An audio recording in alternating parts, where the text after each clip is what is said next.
Erev Tov, donc très heureux de vous retrouver pour ces explorations bibliques, n'est-ce pas? Donc, au fond, c'est tout simplement ouvrir quelques réflexions sur la paracha que nous allons lire, hein, Bezrat Hashem, Shabbat.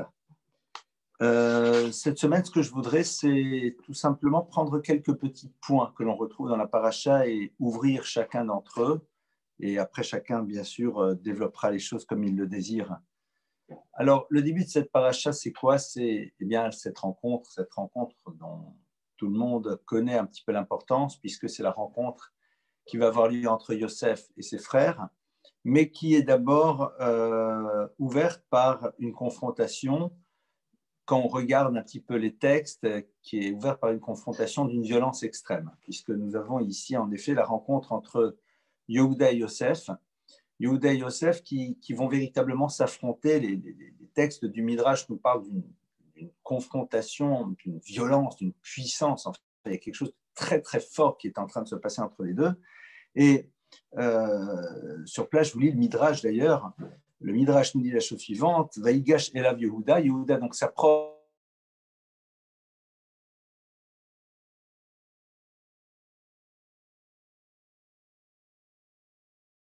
il reste. Et là, brusquement, Vaïgash Elav Yehuda, Yehuda, on dirait, il déboule, il arrive, il se tourne vers lui, et à ce moment-là, il commence à contre-attaquer très très fortement. Et ce qui est intéressant, regardez le Midrash nous dit car voici que les rois se sont présentés l'un à l'autre, ils se confrontent, et dit le Midrash, quels sont ces rois? C'est Yehuda et Yosef, c'est Yehuda et Yosef, Avou Yardav, Avou Milachon Evra, qui vient d'un langage de Evra, c'est-à-dire de colère, et donc l'un contre l'autre sont dans un état de colère, Ra'ada Chazatasham, Elo Ashvatim, et brusquement, tous ceux qui sont autour commencent à trembler, et qui tremblent, eh bien, ce sont les Shvatim, ce sont les autres frères qui sont complètement bouleversés de voir ce qui est en train de se passer, parce qu'il dit tout simplement, eh bien, qu'est-ce qu'on peut faire? Nous avons ici deux rois qui sont en train de se confronter de manière extrêmement forte. Et déjà sur cela, c'est intéressant parce qu'il y a un maître qui s'appelle Rav Bloch, qui a écrit un livre très intéressant qui s'appelle Shiurei Da'at, qui est un livre fondamental de la pensée juive. Et Rav Bloch, au fond, pose la question, il dit, mais je ne comprends pas, on parle ici de deux rois qui se confrontent l'un l'autre, mais au fond, Yehuda n'est plus roi, hein, officiellement. Yehuda n'est plus roi parce qu'on se rappelle que quand eh bien, on s'est retrouvé dans une situation dans laquelle Yehuda avait vendu, donc enfin, c'était pas opposé à la vente du frère de Yosef, eh bien, Yehuda avait été mis de côté. Yosef n'est que le vice-roi. Et là, il parle de deux rois qui se confrontent l'un à l'autre, et il y a quelque chose qui les bouleverse dans cette confrontation. Il se rend compte qu'il y a deux rois qui se confrontent. Mais, concrètement, ils ne le sont pas, mais alors de quelle royauté on parle? Et ici, peut-être, l'idée est la suivante, c'est que tout simplement, nous avons ici deux vrais rois, c'est-à-dire deux individus qui ont prouvé, chacun de leur côté, qu'ils ont su être dans une maîtrise pleine et entière d'eux-mêmes, qu'ils ont réussi à véritablement créer une malchoute, une royauté sur leur propre histoire. Où cela, nous avons d'un côté Yehuda qui a fait preuve d'un courage incroyable au moment où, face à ses frères, il reconnaît que Tamar, eh bien, sa belle-fille, est enceinte de lui, n'est-ce pas? On se rappelle quand même que Tamar, la belle-fille de Yehuda, s'est, entre guillemets, débrouillée pour que Yehuda ait une relation avec elle, et elle va être enceinte de lui. Au passage, c'est ça le point de départ de la lignée du Mashiach. Et Yehuda, quand il se rend compte qu'en vérité, cette femme avec laquelle il avait une relation, même s'il avait posé un cadre à cette relation, même si on regarde le texte, Yehuda était quasiment précipité vers cette femme, et même si au moment où il va vers elle, eh bien, il lui dit, on va quand même faire ça dans les règles, puisqu'il y a comme une forme de kiddushin, presque de mariage qui se passe à ce moment-là entre les deux. Néanmoins, Yehuda, c'est peut-être pas à sa gloire ce qui s'est passé, même si au fond, on voit que dans le texte, il a été précipité vers elle. Quand on dit à Yehuda, ta belle-fille est enceinte, et qu'elle lui présente les éléments qui peuvent lui permettre à lui de savoir qu'elle est enceinte de lui, il dit, cette Kamimeni, elle a raison. Et Yehuda, au fond, reconnaît devant tout le monde que c'est de lui dont ça vient. il fait preuve d'un courage incroyable, mais au nom d'une vérité. Et ce qui est intéressant, c'est de voir que eh bien, c'est là où Yehuda redevient le roi. C'est-à-dire que la royauté se retrouve chez Yehuda au moment où il fait un acte qui, dans la logique, aurait dû l'écarter de la royauté, parce que vous imaginez un petit peu la réputation, entre guillemets, mais justement, il a fait totalement abstraction de tout ce qui aurait pu le pousser à ne pas reconnaître, et il dit « je reconnais ». Et c'est en ça où il est Meller. C'est en ça, dit le Rav qu'il est Meller, il est roi, parce qu'il a su totalement subordonner tous ces éléments qui font partie de lui pour pouvoir véritablement dire et faire ce qu'il devait faire à ce moment-là. Et Yosef, évidemment, Yosef dans la confrontation à la femme de Potiphar, ne l'oublions pas, Yosef dans la confrontation à la femme de Potiphar qui, eh bien, va réussir à s'extraire de quelque chose qui est d'une violence inouïe, parce que Yosef aurait toutes les raisons de fauter. D'abord, il est seul, il est jeune, elle va vers lui, c'est pas lui qui va vers elle. Elle lui dit, tu sais que l'on doit avoir une descendance ensemble. En vérité, c'est avec Osnat qu'il va avoir une descendance, mais elle ne l'a pas vue. Et il est là et il sort de cela, il s'enfuit, faisant preuve d'un courage et d'une puissance incroyable. C'est là où il devient Meller. Et c'est intéressant parce que vous savez qu'il y a un midrash qui dit que lorsque Paro dit à Yosef, qui lui a révélé ses rêves, il lui a dit, bon ben alors, Yosef, c'est toi qui vas être maintenant ce vice-roi, qui va être juste en dessous de moi. On dit que tous les serviteurs de Paro regardent Paro et disent, mais enfin, mais monsieur le pharaon, mais attendez, ok, il vous a révélé les rêves, super, il est excellent, il vous a donné d'excellents conseils, libérez-le, offrez-lui de l'argent, enfin, il n'y a pas de problème, mais de la royauté, vous le rentrez dans l'univers de la royauté. Rek Akise Gdami Meka, le pharaon a dit, la seule chose que je veux en plus, c'est mon trône, mais en dessous de ça, c'est toi. Et regardez, je le lis dans le texte parce que Paro leur répond et leur dit, Gavane Malchou Ani Rebo, je vois chez lui l'éclat de la royauté. Je sens que je suis face à un roi. Il y a quelqu'un ici qui a une dimension de royauté présente chez lui. Et on le voit de manière très claire dans les versets d'après. Puisque, en effet, c'est un midrash qui nous dit à Rabban Shimon Gamliel dit Yosef Michelo Matnulo Mipiv Shonashak Bavera. En vérité, que Yosef, tout ce que le pharaon va lui dire, c'est lié aux efforts qu'il a faits. Sa bouche, qui n'a pas embrassé ce qu'il ne pouvait embrasser, eh bien, c'est là où le pharaon dira Al-Pira Isha Kolami. C'est ta bouche qui dirigera tout mon peuple. Goufo Shelonagaba Avera, son corps qui n'a pas touché cette chose qu'il ne pouvait toucher, Vailbash Otobik Deshesh, dit le verset, il l'habille avec un habit en lin. Savaro Sheloirkin Avera, son cou, qui ne s'est pas penché pour aller transgresser, eh bien, il lui met un superbe collier en or. Yadav Shelomisheshub Avera, ses mains qui n'ont pas touché ce qu'il ne pouvait toucher, le pharaon lui donne sa tabaat, sa bague, et la met sur les doigts de Yosef. Raglav, ses pieds qui n'ont pas couru pour faire la transgression, puisqu'il aurait pu aller plus loin, il s'arrête, eh bien, on voit bien que on le met dans ce char merveilleux qui l'amène vers son trône de gloire. Et donc, on a ici un Yosef qui a véritablement été le Meller, le roi, dans toute sa splendeur, parce qu'il était dans une maîtrise pleine, totale et entière de lui-même.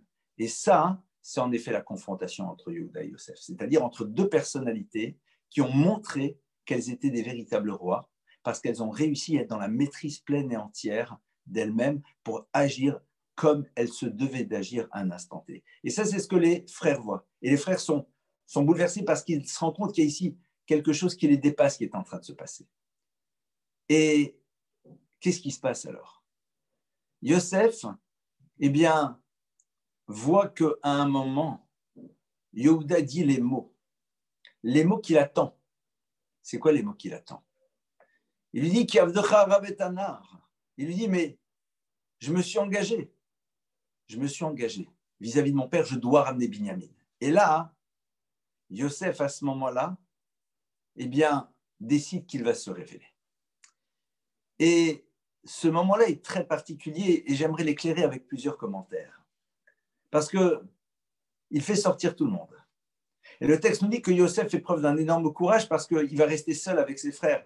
Il leur a pas dit encore qu'il est leur frère. Qu'est-ce qu'ils peuvent lui faire? N'oublions pas qu'il y a Shimon, il y a Lévi. Enfin, ils sont tous là. Et ils sont d'une force et d'une puissance incroyable. Yosef est seul. Qu'est-ce qui peut se passer? Yosef dit, je prends le risque. Je prends le risque. Je prends le risque parce que je ne veux pas prendre un autre risque, qui est beaucoup plus dramatique, de leur faire honte en public. Quand je vais dire à Yosef, je suis Yosef, et que brusquement, ils vont se sentir bouleversés, je ne veux pas qu'un sentiment de bouleversement et de honte qu'ils peuvent ressentir se fasse devant les Égyptiens. Donc, tout le monde sort. Yosef dit, Ani Yosef Arichem, je suis Yosef, votre frère que vous avez vendu. Et là, le Midrash nous dit qu'ils sont bouche bée, ils sont bouleversés. Qu'est-ce que Yosef a fait? Qu'est-ce que Yosef est en train de faire? Et au fond, pourquoi ils sont bouleversés? Non pas d'un bouleversement de waouh. Le texte nous dit qu'ils sont morts de honte. Mais pourquoi? Pourquoi? Le Beth Alevi pose la question et dit, mais au fond, eux-mêmes, rappelons-nous qu'ils ont parfaitement assumé la souffrance de leur père parce qu'ils pensaient au plus profond d'eux-mêmes que ce qu'ils avaient fait, ils avaient raison.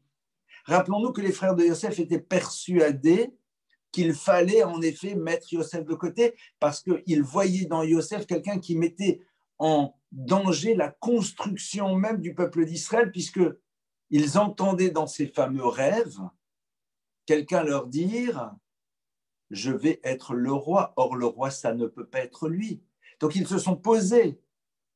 Ils ont décidé que Yosef devait disparaître. Alors, ils ne le font pas disparaître, ils vont le vendre. Alors maintenant, il leur dit, je suis Yosef. Waouh, c'est énorme. On ne s'attendait pas, on l'a vendu esclave. On ne pouvait pas s'imaginer qu'un jour, il se retrouvait ici. Mais c'est quoi ce sentiment de honte qui les saisit? Et le Beth Alevi propose ici une explication, mais qui est absolument incroyable. Le Beth Alevi dit, au fond, qu'est-ce qu'ils font ici? Ils font quelque chose de très simple. Yosef va tout simplement les aider à prendre conscience de l'erreur qu'ils ont faite. Et comment cela? De manière très simple, en reconstruisant la même situation, mais à l'envers. Ça veut dire quoi? Ça veut dire que tout simplement, il va faire ce que l'on retrouvera plus tard avec un roi d'Israël qui s'appelle le roi David. Il y a un prophète qui s'appelle Nathan Hanavi. Vous vous rappelez que David Améler va prendre une épouse qui est la femme de Uriah. Uriah est un officier du roi David qui va mourir au combat et David va prendre son épouse. Mais David va prendre son épouse, mais il a déjà beaucoup de femmes. Comment est-ce qu'on va lui faire prendre conscience que là, il y a une erreur? Alors bien sûr, nos maîtres disent très bien que David n'a pas vraiment fauté, mais c'est encore un autre sujet. Mais ce qui est sûr, c'est qu'il y a quelque chose qui n'est pas clair qui se passe ici dans le comportement de David. Le prophète Nathan, le prophète, doit lui faire prendre conscience que l'attention, David, il se passe quelque chose. Nathan Hanavi ne va pas aller chez David Améler et lui dire « David, je ne comprends pas, c'était son épouse, bon, c'est vrai que, mais quand même. » Il va lui poser une question. Il va venir chez David Améler, chez le roi David, il va lui dire « Dis-moi David, j'ai un problème. » Et il va lui poser la question, il va lui dire « Voilà, dis-moi. » Il y a deux individus qui sont dans une ville, un qui est un homme extrêmement riche et l'autre qui l'est beaucoup moins. Et l'homme très riche possède de multiples troupeaux et celui qui est pauvre n'a qu'un petit mouton. Et David, j'ai une question à te poser parce que l'autre jour, il s'est passé quelque chose de très surprenant, c'est que un étranger est arrivé et l'homme riche a dit, bien, on va t'accueillir, nous avons la responsabilité de t'accueillir. Et donc, tu sais ce qu'il a fait? Il a dit au pauvre, ben voyons, tu sais, il faut l'accueillir, l'étranger. Donc, prenons ton mouton et donnons-lui un repas. Et il prend le mouton de cet homme pauvre et il fait le repas pour l'étranger. Qu'en penses-tu, David? Et David bondit sur sa chaise et dit, mais c'est honteux, comment une chose pareille? Cet homme possède tellement de de troupeau, il n'a trouvé que le mouton unique de cette personne-là. Et puis à ce moment-là, le prophète Nathan le regarde et lui dit, David, tu viens d'entendre. Que tes oreilles écoutent ce que tu viens de dire. Tu viens toi-même de parler de ta propre situation, je vais juste te déplacer sur un autre cas. Car cet homme riche, c'est toi. Tu as des palais, tu as des concubines, comme c'était l'habitude à l'époque au niveau d'un roi. Et Ouria est là avec son épouse. Et toi, c'est vers elle que tu vas aller. Bah, bien sûr, il n'y a pas de transgression là-dedans. C'est une autre histoire, ce qui s'est passé là-bas. Enfin, une autre histoire. Ça serait un autre développement. Et David, brusquement, prend conscience. Il prend conscience parce qu'on l'a remis dans la même situation. Et Yosef, il vient de mettre ses frères dans la même situation parce que Yehuda, qu'est-ce qu'il vient de dire? Car j'ai pris un engagement vis-à-vis de mon père. Et si je reviens sans mon frère Binyamin, mon père risque de mourir de chagrin.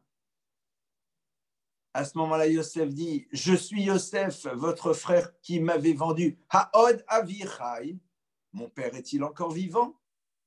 Et là, brusquement, le bouleversement arrive. Parce qu'il leur dit, mais attendez, cette question que tu viens, toi, de poser, Yehuda, cette problématique que tu viens de me poser pour récupérer ton frère, qui est de dire, mais vous vous rendez compte, monsieur le vice-roi d'Égypte, j'ai pris un engagement vis-à-vis de mon père, mais ce n'est pas ton engagement. Si je ne ramène pas mon frère, mais mon père va en mourir de chagrin.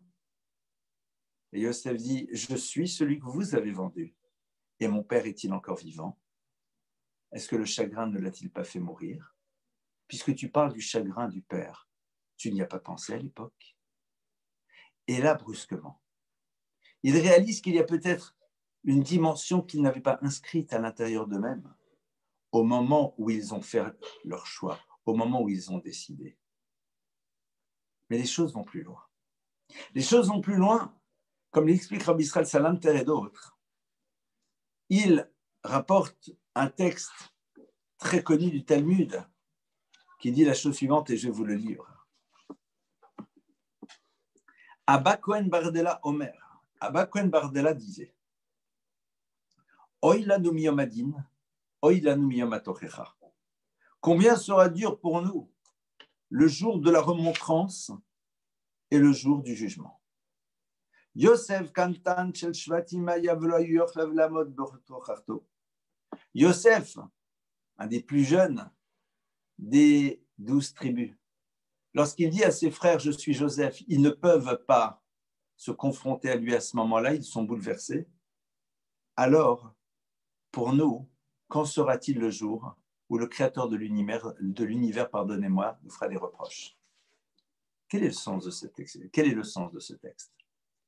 Au fond, et en Israël Salanter, le problème, il est où ici? C'est que les frères, jusqu'à présent, étaient persuadés du bien fondé de leur démarche. Et là, brusquement, ils viennent de se rendre compte d'une première chose.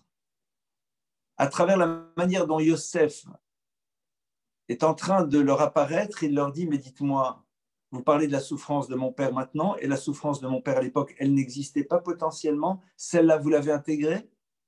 Vous y avez réfléchi? Première chose. Deuxième chose, les frères réalisent, mais au fond, nous nous sommes complètement trompés dans la manière de comprendre ce que Yosef nous a rapporté. Yosef, en vérité, au moment où il raconte les rêves, et il n'est pas en train de leur dire « je vais devenir le roi d'Israël », mais à un moment, j'aurai une fonction royale, et nous le voyons. Yosef n'était pas ici en train de dire « je veux prendre la place de quelqu'un, mais j'ai aussi un rôle à jouer ». Mais ce rôle n'est pas là pour enlever le rôle de quelqu'un d'autre. Rappelons-nous que quand Yosef leur apportait de rêves au fond, qu'est-ce que Yosef leur disait réellement? Il leur disait, sachez qu'à un moment, je vais avoir vis-à-vis de vous une responsabilité de gerbe de blé, c'est-à-dire de vous nourrir. Au moment où il dit que tout le monde se prosterne devant lui, il dit à un moment, eh bien, la fonction que j'aurai, ça sera que vous reconnaissiez la place que je dois occuper. Mais à aucun moment, je ne veux prendre la royauté d'Israël. La preuve, c'est que vous voyez bien ce qui se passe. Yosef leur montre qu'au fond, la mauvaise lecture qu'ils ont fait des rêves a été à l'origine de la démarche qui était la leur et dans laquelle ils se sentent parfaitement bien. Pourquoi? Parce que leur point de départ semble être juste, alors qu'en vérité, le point de départ est totalement faux. Et on a ici, au fond, quelque chose de très intéressant.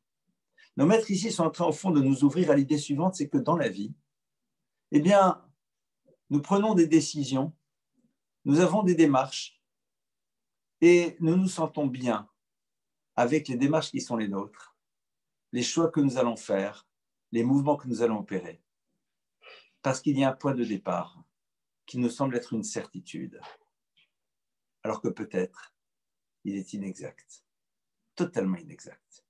Et on revient à une problématique qu'on a souvent évoquée ensemble. Est-ce qu'on se donne les moyens d'imaginer une autre lecture de l'événement? On va prendre un exemple très simple. Vous voyez une personne qui à un moment a une action A. Et vous dites, ah, s'il a une action A, ça veut dire que. Et sur la base de ça, eh bien, vous rentrez dans toute une démarche. Ça peut se passer dans tous les sens. Quelqu'un vous raconte une histoire et vous trouvez que l'histoire est merveilleuse et en plus, cet homme a l'air d'un saint, ce que vous voulez. Et vous dites, ouais, il est génial. Et à ce moment-là, vous commencez à le suivre dans toutes les directions. Et vous n'êtes qu'à l'écoute de sa parole. OK. Il y avait peut-être une autre lecture et que ce qu'il t'a dit, eh bien, il se trouve que cette fois-ci, il avait raison, mais qui te dit qu'il aura raison systématiquement. Ou de la même manière, cette personne, tu as eu l'impression qu'il faisait quelque chose de négatif, mais peut-être que tu as mal compris.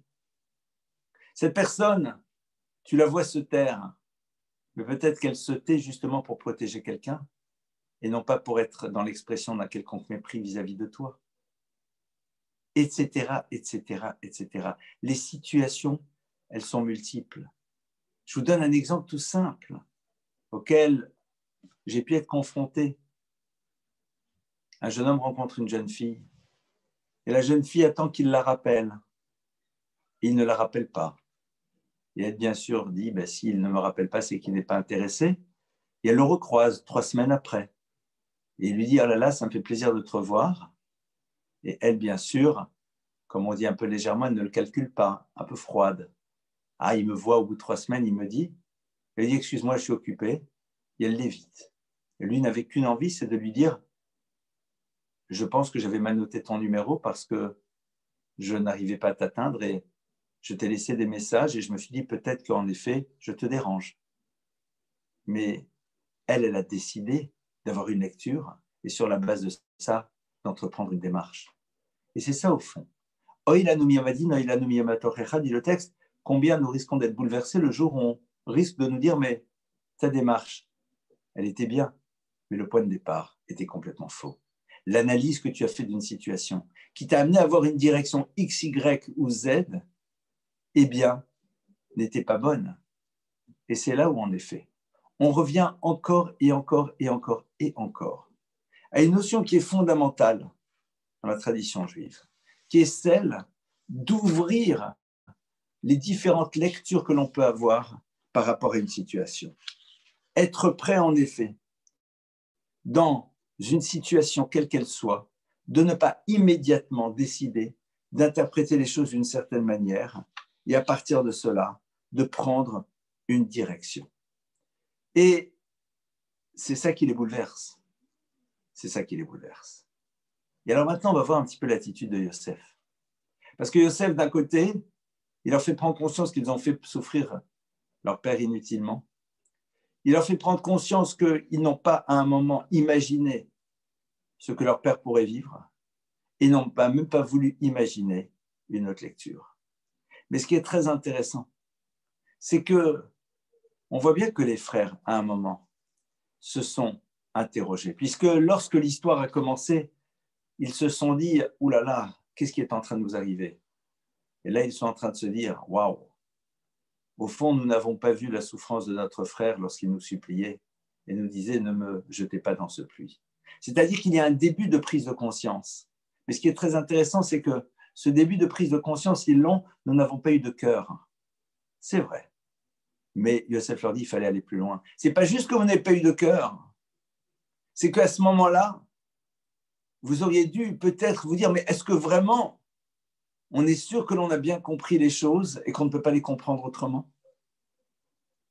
S'ils s'étaient posé la question, si l'un d'entre eux les avait amenés à se poser la question, peut-être que les choses auraient été différentes.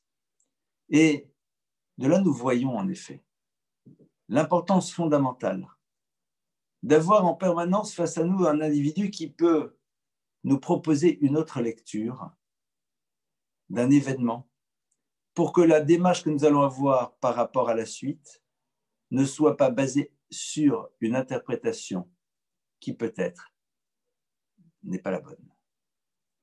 Et Yosef est maintenant face à ses frères. Et regardez ce qu'il va leur dire. Il leur dit, il leur dit, mais attendez mes frères, pas d'angoisse à se faire. Ce n'est pas vous qui m'avez amené ici, qui est Elohim, mais c'est le Créateur. Mais c'est pas vrai. C'est les frères. C'est les frères qui l'ont envoyé. Et Yosef leur dit, écoutez, dans l'histoire telle qu'elle a eu lieu maintenant, il y a évidemment un plan divin qui est en train de se réaliser. Ça veut dire que vous avez, vous, une responsabilité clairement. Mais je ne suis pas intéressé. Je ne suis pas intéressé à ce que sur la base de cela perturbe complètement nos relations futures. Nous allons maintenant décider d'avoir une lecture des choses. Oui, en effet, à un moment, vous n'avez pas tenu compte. Oui, vous n'avez pas réfléchi à la souffrance de mon père. Oui, en effet, vous n'avez pas cherché à avoir une autre interprétation. Mais maintenant, la situation, elle est là. Donc, Dieu est derrière. Kadosh Baruch Hu aurait pu faire les choses autrement, évidemment.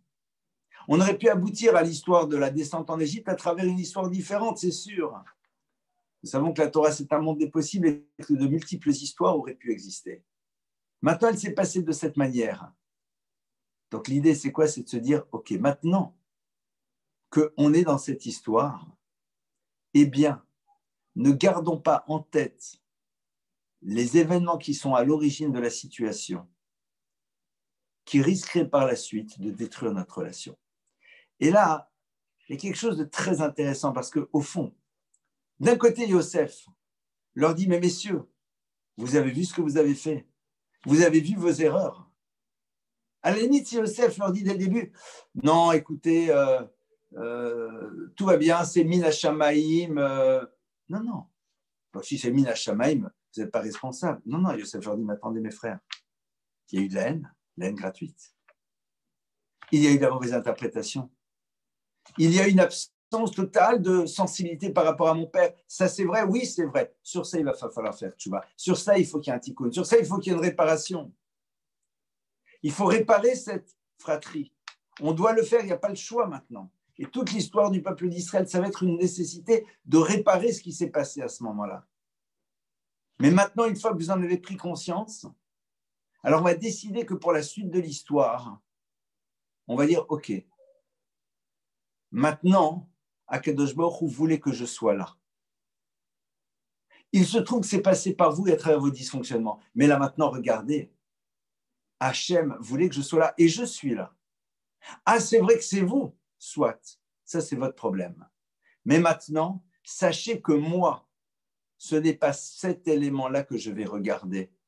Ce que je veux regarder, c'est que Akadosh Baruch Hu avait décidé dans son plan que je devrais à un moment me retrouver dans cette place pour une raison qui lui appartient. Et donc, même si l'histoire s'est passée par vous, mais néanmoins, je ne désire pas garder cela à l'intérieur de moi. Et là, il va continuer à leur donner les éléments pour qu'ils comprennent bien que c'est cela qu'ils doivent garder en tête. Il leur dit, bon, maintenant, vous allez repartir, vous allez avertir mon père, vous allez le faire revenir. Et il leur donne une recommandation.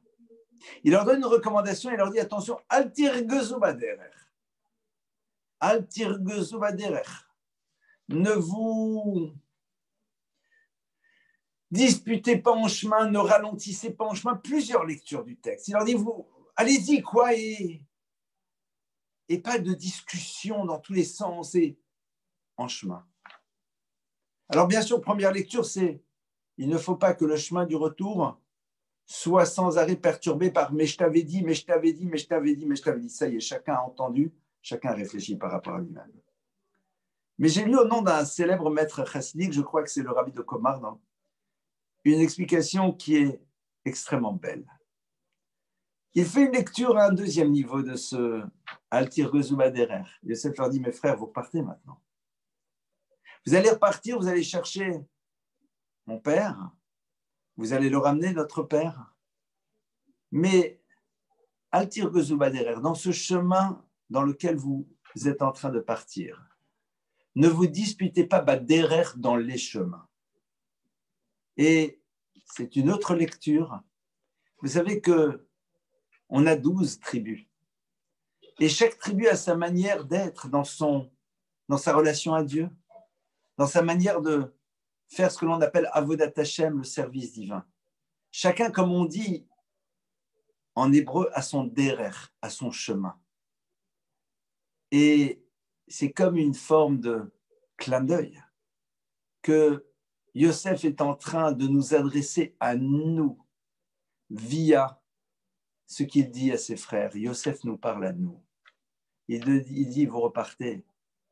Altir Gezuba Derer, ne vous disputez pas dans le chemin, c'est-à-dire arrêtez de vous confronter les uns les autres en disant non mais c'est pas comme ça qu'il faut servir Dieu, c'est pas comme ça. Non mais les Chassidim, les Ashkénazes, les Séfarades, les Tunisiens, les Polonais, les Marocains, les Algériens, les Hongrois, les Roumains, non, Altir Gezuba Derer, laissez chacun emprunter le chemin qui doit être le sien. Ne soyez pas énervés de voir que quelqu'un d'autre semble être épanoui dans une manière de servir Dieu qui n'est pas la vôtre. L'essentiel étant quoi?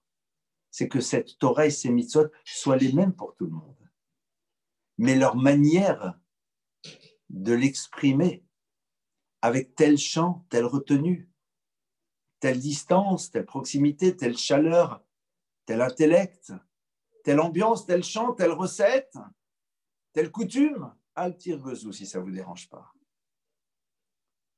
Et Yosef, c'est très bien que ça va être ça, sans doute un des enjeux les plus compliqués du peuple juif. Parce que Yosef sait que son histoire incroyable, elle démarre sur quoi? Elle démarre sur le Vatiren Abarahu. Rappelons-nous. Yosef était en prison, la haine des frères. Le processus qui va ramener de nouveau les frères ensemble, c'est quoi? C'est le moment où le pharaon commence à faire ses rêves et le fameux maître échanson se rappelle et va dire « Waouh, il y avait un certain Joseph en prison, il faut le sortir, c'est un oniromancien, il sait interpréter les rêves. » Et Yosef sort et se rend bien compte qu'il y a une autre histoire qui commence. Il est extrait de sa prison, rappelons-nous, c'est la semaine dernière. Il se retrouve devant le pharaon et le pharaon commence à lui raconter ses rêves. Il lui dit « Tu sais, j'étais dehors et il y avait 7 vaches grasses, 7 vaches maigres, va tirer Naba'aho. » Et ici, il précise quelque chose dont on ne comprend pas du tout l'intérêt. Le pharaon lui a dit, tu sais, mon cher Yosef, enfin, il n'appelle pas mon cher Yosef, il dit, les vaches, elles étaient en train de paître Ba'ahu. Ba'ahu se traduit par les marécages. Mais, dit le Zohar, Ba'ahu dans Ahu, Ahu, c'est la racine du mot Achva. Et Achva, c'est la fraternité. Que vient faire la fraternité ici? Pourquoi cette précision absolument totalement inutile dans le rêve? Pourquoi le pharaon a vu et dit et répète et Yosef entend? Et Yosef comprend que le fait que ce détail absolument inutile a priori soit donné, c'est qu'il y a ici sans doute une indication sur la finalité de l'histoire qui va se mettre en place. Le point de départ, c'est Vatiren Abahu. Elles étaient toutes Ba'ahu dans un univers qui nous renvoie à la notion de Achva, dans un univers qui nous renvoie à cette dimension donc de fraternité. Et Yosef dit, j'ai bien compris que donc l'enjeu numéro 1, ça va être de reconstruire cette fraternité. Mais reconstruire une fraternité, ce n'est pas un moment de ne pas dire les choses. Ce n'est pas mettre de côté ce que les frères ont besoin d'entendre, car les frères ont besoin d'entendre, tout d'abord, qu'ils n'ont pas voulu voir certaines choses qu'ils sont en train de voir. Vous êtes en train de voir la possible souffrance de votre père. La preuve, c'est ce plaidoyer incroyable que tu me fais, Yehuda, mais ce plaidoyer pour la souffrance de notre père, tu ne l'as pas eu à ce moment-là. Mais maintenant, entends-toi dire ces mots-là. Comment vais-je pouvoir générer une telle souffrance chez mon père? Et prends conscience que ces mots-là n'ont pas été présents. Pourquoi? Parce qu'il y avait cette sina, il y avait cette haine. Prenez conscience qu'au fond, tout le problème, c'est la mauvaise interprétation, mais au fond, qui était sous-tendue par une forme de haine qui était déjà présente, vous n'aviez pas envie d'identifier, et qui est à l'origine de tout cela. Et moi, je vais vous dire maintenant, dit Yosef, comment est-ce qu'on construit l'histoire? On construit cette histoire en décidant à un moment que même si les événements ont eu lieu, maintenant nous sommes dans une histoire et nous avons décidé, nous allons décider quel regard nous allons porter sur la suite. Akadosh Baruch Hu maintenant est là et m'a mis ici. À travers vous, à travers vos dysfonctionnements, à travers vos erreurs, ok. Mais ça, c'est plus ce qui est important. Ce n'est plus ça qui est important. Ce qui est important, c'est le Michya. C'est qu'Akadosh Baruch Hu veut maintenant que quoi? Que le Michya Sholachani Elokim Alechem, que Dieu m'a envoyé pour vous nourrir. Et c'est très intéressant. Parce qu'à travers ces mots-là, Yosef calme leurs appréhensions aussi, mais d'une autre manière. Il dit, je vous rassure tout de suite, je ne serai pas moi votre dispensateur de nourriture. Je ne suis que celui que Dieu a choisi pour vous donner à manger. Mais moi-même, je ne suis qu'un outil. Parce que les frères auraient pu se dire, ça y est, il a les clés du coffre, soit il nous a retrouvés, soit c'est de nouveau cette relation de fraternité. Mais vous savez, hein, c'est pas si simple. C'est le grand frère qui a le chéquier. Il a le chéquier, c'est lui qui donne les chèques. Alors il le fait avec sourire, avec gentillesse, venez, je vous aime, etc. Mais bien sûr, mais c'est normal, mais c'est évident. Yosef dit, mais il se trouve qu'on m'a donné un chéquier, qu'on m'a dit, c'est toi qui dois signer. Mais le compte en banque ne m'appartient pas. On m'a juste demandé d'être le signataire, mais c'est le créateur de l'univers qui m'a dit que c'était moi qui allais faire la signature. C'est dans la fratrie collective. Pardonne-moi si je le dis de cette manière qui est peut-être un petit peu impertinente. Mais toi, l'homme riche, toi, la femme riche, tu ne fais que signer le chèque, mais le compte en banque appartient à Dieu. Ne l'oublie jamais. Le compte en banque lui appartient, mais toi, tu as eu un mérite. C'est d'être celui à qui Dieu fait confiance. Et dit, je te demande de signer les chèques. Mais je te rassure, tu n'es que le signataire. Parce que le reste, c'est Akadosh Baruch Hu qui a bien voulu que ça arrive chez toi. Et toi qui reçois, sois capable de dire merci à celui qui sait signer les chèques et qui a décidé de le faire, parce qu'il a la liberté de ne pas le faire. Yosef, au fond, qu'est-ce qu'il fait? Il dit à ses frères, vous savez, il n'y aura pas de relation dominant-dominé, riche, pauvre, pouvoir et ceux qui n'en ont pas. Le Michya Sholachani, c'est pour donner, Dieu m'a envoyé pour que je sois celui qui vous donne à manger, mais c'est Dieu qui est derrière ça, il le précise. Regardez cette délicatesse, regardez cette finesse, regardez ce que ça veut dire la mloucha, la royauté dans le sens le plus puissant du terme, de quelqu'un qui au fond fait preuve de sensibilité, d'intelligence, et qui a montré ô combien il était capable d'être dans la maîtrise profonde de sa propre histoire. Et même dans des moments pareils, Yosef, il pense à quoi? À la douleur de ses frères, à la honte qu'ils peuvent avoir. Il ne veut pas que ses frères souffrent, mais ils l'ont fait souffrir. Ils l'ont fait souffrir. C'est vrai. Mais Yosef, dans le travail qu'il a fait par rapport à lui-même, a compris qu'il y a une méta-histoire qui se passe ici. Et que même si les frères doivent se remettre en cause, mais ce n'est pas à lui de générer chez eux une quelconque forme de souffrance. Et on va le voir à travers quelque chose d'incroyable. C'est que, vous savez, Yosef, son père va revenir.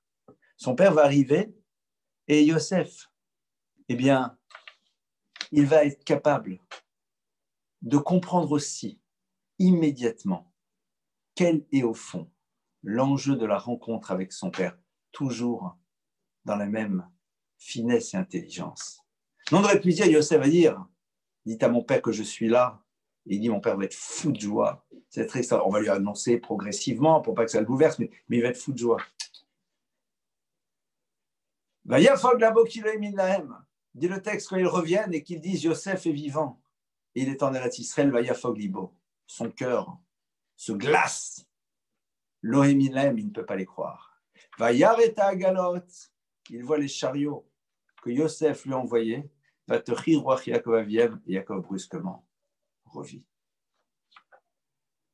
Et tout le monde connaît ce Rashi incroyable que rapporte la Gemara. Parce que Yosef, au fond, sait très bien que son père, si on lui dit, tu sais, ton fils Yosef, il est le vice-roi d'Égypte, eh bien, ça va le terroriser. Pourquoi? Dans quel état spirituel est-il? Dans quel état spirituel Yosef est? Il est vice-roi d'Égypte. Il est président d'IBM, d'Apple, de ce que tu veux, de la société cotée en bourse. Mais Yaakov Avinu, Yaakov, notre père, quand on lui dit une chose pareille, regarde, c'est un grand avocat, c'est un grand homme d'affaires, c'est un président de ce que tu veux. Yaakov, notre ancêtre, il dit, waouh,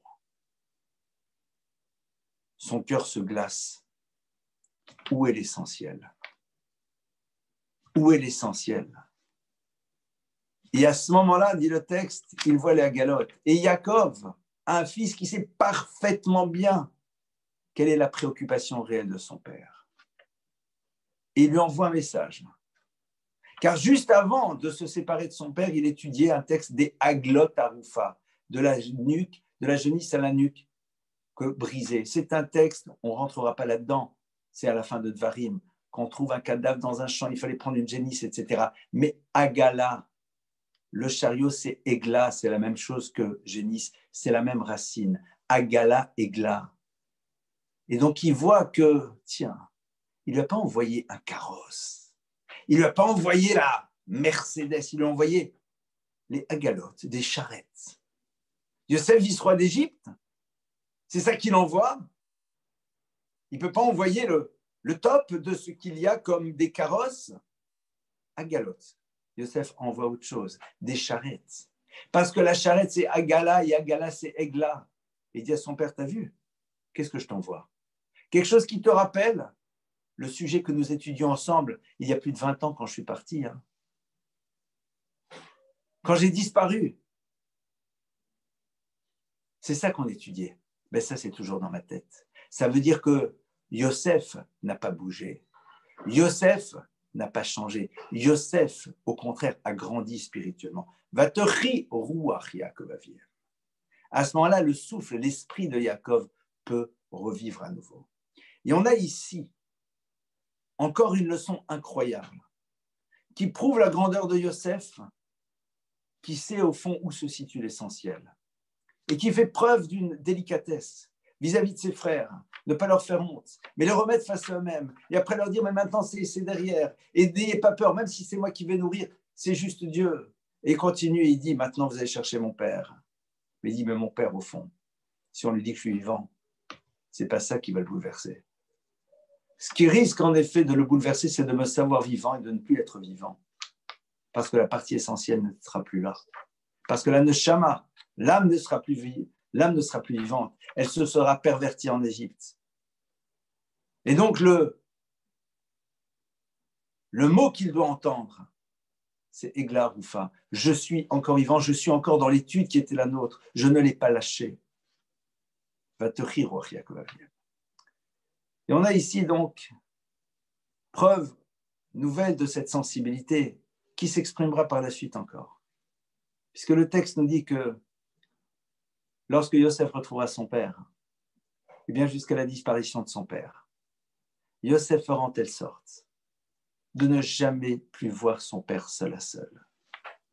Pourquoi? Parce que, réfléchissons, Yaakov retrouve son fils.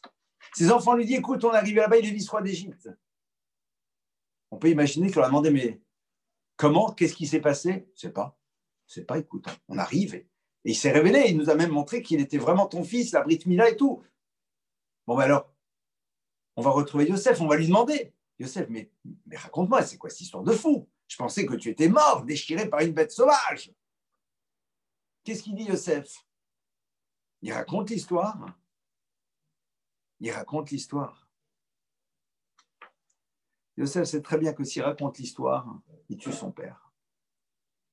Il tue son père parce que comment Yaakov a-t-il pouvoir maintenant intégrer que ses fils ont pu agir de cette manière? Mais plus que cela. Même si son père, évidemment, va rester vivant, mais il détruit l'image des frères aux yeux du père, et même si l'image se reconstruit par la suite, il ne veut pas leur faire honte. Et Yaakov comprend que Yosef peut-être a des choses à dire, mais qu'il ne les dira pas. Et Yosef fait en telle sorte que la situation dans laquelle son père pourrait éventuellement lui dire « raconte » n'existe jamais. Ils ne seront plus jamais les deux ensemble. Vous imaginez la puissance, la force, le courage. Yosef, qui avait une relation d'amour tellement puissante avec son père. Yosef, qui est dans une relation incroyablement forte avec son père. Yosef renonce à ce bonheur de reconstruire une relation d'intimité avec son père pour ne pas prendre le risque d'être obligé de lui dire ce qui s'est passé avec ses frères. Yosef. Yosef, Midat HaYosod. Yosef, c'est la Midat du Yosod, c'est ce qu'on appelle le fondement même du peuple d'Israël. Yosef, c'est celui qui mérite le titre de tzaddik, d'être juste, qui s'est comporté de la manière la plus juste qui soit, en permanence. Évidemment, il y a ici énormément de leçons que nous pouvons retirer par rapport à nous-mêmes. À nous de savoir nous inspirer de cette histoire absolument incroyable et de tout ce que ce texte est en train de nous dire pour savoir être justement les descendants de Yosef, de Binyamin, de Yehuda, des Shvatim. Car même si aujourd'hui 10 de ces Shvatim ne sont plus là, mais leur histoire est là pour nous apprendre de quelle manière nous devons nous appréhender notre manière d'être pour être les membres du clan d'Israël. Je nous souhaite Erev Tov, une excellente préparation à Shabbat.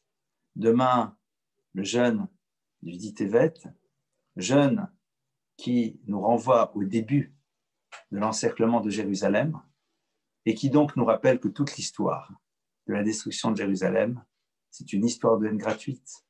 Comme disent nos maîtres, eh bien, nous sommes en plein dans la paracha, dans laquelle on nous montre comment est-ce qu'on peut faire pour réparer cela, que nous soyons capables toutes et tous de le mettre en place. Shabbat Shalom Uvorach et plein de bonnes nouvelles de Bezrat Hashem.